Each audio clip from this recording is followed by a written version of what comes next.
ಓಂ ನಮಃ ಶಂಕರಾಯ. ಶಂಕರಂ ಶಂಕರಾಚಾರ್ಯಂ ಕೇಶವಂ ಬಾದರಾಯಣಂ ಸೂತ್ರಭಾಷ್ಯಕೃತೌ ವಂದೇ ಭಗವಂತೌ ಪುನಃ ಪುನಃ. ಶಂಕರಾಚಾರ್ಯರು ತಮ್ಮ ಒಂದು ಅಲ್ಪ ಜೀವಿತಾವಧಿಯಲ್ಲಿ ಮಹಾ ಕೆಲಸವನ್ನು ಮಾಡಿದ್ದಾರೆ. ಅದು ಎಲ್ಲಾ ಮನುಷ್ಯರು ಕೂಡ ಯಾವತ್ತೂ ಕೂಡ ನೆನೆಸ್ಕೋಬೇಕಾದ ಒಂದು ದೊಡ್ಡ ಒಂದು ಕೆಲಸವನ್ನು ಮಾಡಿದ್ದಾರೆ. ಅದೇನು ಅಂತ ಹೇಳಿದ್ರೆ, ನಮ್ಮ ಸ್ವರೂಪ ಏನು, ನಾನು ಯಾರು ಅನ್ನೋ ವಿಷಯಕ್ಕೆ ಅವರು ಒಂದು ತಿಳಿ ಹೇಳಿದ್ದಾರೆ. ಬಾಕಿ ಎಲ್ಲೂ ಕೂಡ ನಮ್ಗೆ ಈ ವಿಷಯದ ಬಗ್ಗೆ ನಮ್ಗೆ ಮಾಹಿತಿ ಸಿಗೋದೇ ಇಲ್ಲ.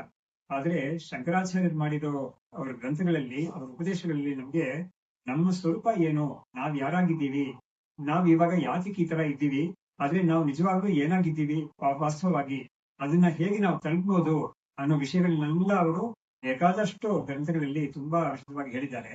ಅವರು ಹೇಳಿರೋ ಬೇಕಾದಷ್ಟು ಉಪದೇಶಗಳಲ್ಲಿ ಒಂದು ತುಂಬಾ ಚೆನ್ನಾಗಿ ಎದ್ದು ಕಾಣುತ್ತೆ.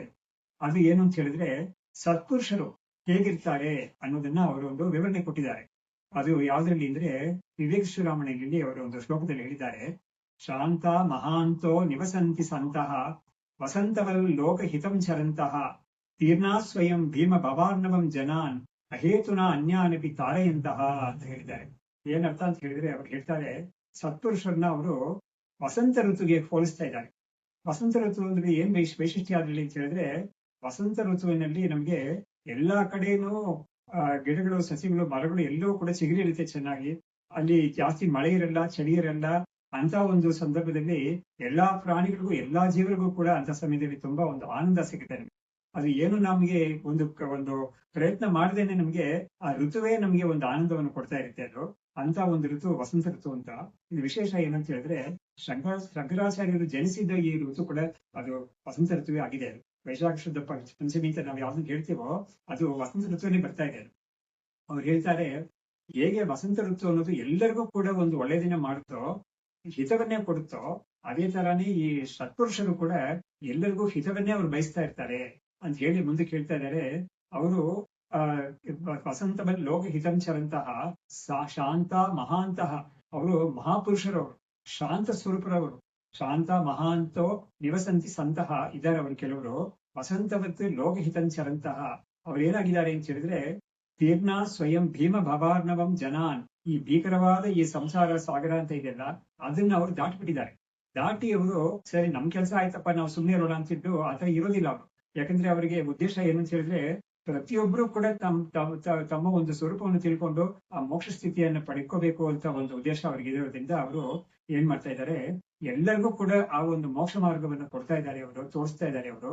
ಅದಕ್ಕೆ ಅವ್ರಿಗೆ ಏನಾದ್ರು ಅದರಿಂದ ಅವ್ರಿಗೆ ಏನಾದ್ರು ಸಿಗ್ತಾ ಇದೆಯಾ ಅಂತ ಕೇಳಿದ್ರೆ ಏನೂ ಇಲ್ಲ, ಅಹೇತುನ ಅಂತ ಹೇಳ್ತಾ ಇದ್ದಾರೆ ಅವರು. ಯಾವುದೇ ಕಾರಣ ಇಲ್ಲದೇನು ಕೂಡ ಅವರು ಬಾಕಿಯವ್ರನ್ನೆಲ್ಲ ಕೂಡ ಅವರು ಈ ತರ ಒಂದು ದಾಟಿಸಕ್ಕೆ, ಅವರು ಈ ಸಮುದ್ರವನ್ನ ದಾಟಿಸಕ್ಕೆ ಅವರು ಮುಂದಾಗ್ತಾರೆ ಯಾರು, ಈ ಸತ್ಪುರುಷರು ಅನ್ನೋರು.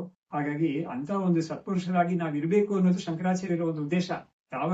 ತಾವು ಆ ಸತ್ಪುರುಷರಾಗಿದ್ದಾರೆ. ಅವರು ಬಾಕಿ ಸತ್ಪುರುಷರೆಲ್ಲ ಹೇಗಿರ್ತಾರೆ ಅಂತ ಹೇಳ್ತಾ ಇದ್ದಾರೆ.